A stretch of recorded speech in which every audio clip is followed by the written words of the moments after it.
கிறிஸ்துக்குள் பிரியமானவர்களே, இந்த காலையில் ஒரு காரியத்தை குறித்து தியானிக்கலாம் என்று ஆசைப்படுகிறேன். ரூத்தின் புஸ்தகம் 1வது அதிகாரம் 1வது வசனம் சொல்வது, நியாயாதிபதிகள் நியாயம் விசாரித்து வரும் நாட்களிலே தேசத்திலே பஞ்சம் உண்டாயிற்று. அப்போது அவர்கள் யூதாவில் பெத்லகேம் ஊரானாகிய ஒரு மனுஷன் தன் மனைவியோடும் 2 குமாரர்களோடும் மோவாப் தேசத்திலே போய் சஞ்சரித்தான். அந்த மனுஷனுடைய பேர் எலிமெலேக்கு, அவன் மனைவியின் பேர் நகோமி. அவனுக்கு 2 குமாரன், ஒருவன் பேர் மக்லோன், மக்களின் பேர் கிலியோன். யூதாவில் பெத்லகேம் ஊராகிய எப்தூர் ஆகிய இவர்கள் மோவாப் தேசத்திலே போய் இருந்து விட்டார்கள். நமக்கு அநேகருக்கும் நன்றாக இந்த வசனம் தெரியும். ஒரு யூதருக்கு கொடுக்கப்பட்ட தேசம் பெத்லகேம் நகரம். இந்த பெத்லகேமை விட்டு அவர்கள் மோவாப் என்ற தேசத்துக்கு போகிறார்கள். மோவாப் என்றால் அருவருக்கப்பட்ட ஜனம் என்பதற்கு அர்த்தம். இந்த மக்லோன், இந்த கிலியோன் என்ற பெயருக்கு ஹீப்ருவிலே அர்த்தம் என்னவென்றால், ஒன்று தரித்திரியம், ஒன்று வியாதி. இவர்கள் மோவாப் தேசத்திலே போனபடினால் அங்கு அவர்கள் 2 குமார்களும் இறந்து விட்டார்கள் என்று 3-4 வசனங்களிலே நாம் பார்க்கிறோம்.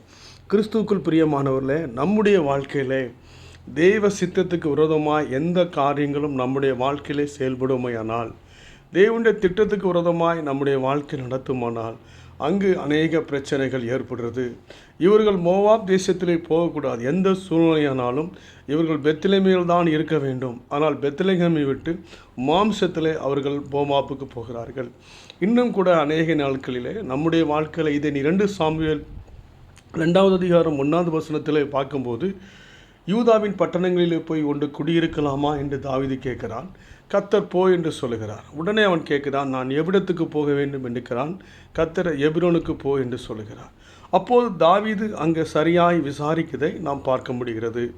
கிறிஸ்துக்குள் பிரியமானவர்களே, நம்முடைய இடம் வாங்குவது, கல்யாண காரியம், சொந்த காரியம், எந்த ஒரு காரியமாக இருந்தாலும் தேவ சித்தத்தின்படி நம்முடைய வாழ்க்கையில் நடக்கும்போது, தேவ சித்தத்தின்படி நம்முடைய வாழ்க்கையின் மையத்திலே காணப்படும் போது, தேவன் அந்த காரியத்தில் இருந்து நம்முடைய எல்லா காரியங்களையும் கர்த்தர் நமக்கு ஆசீர்வதித்து தருகிறார்.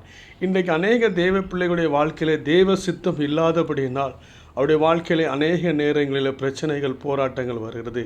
நம்மையே நாம் நிதானித்து அறிந்தால் நாம் நியாயந்திருக்கப்படுவோம். ஆமென்.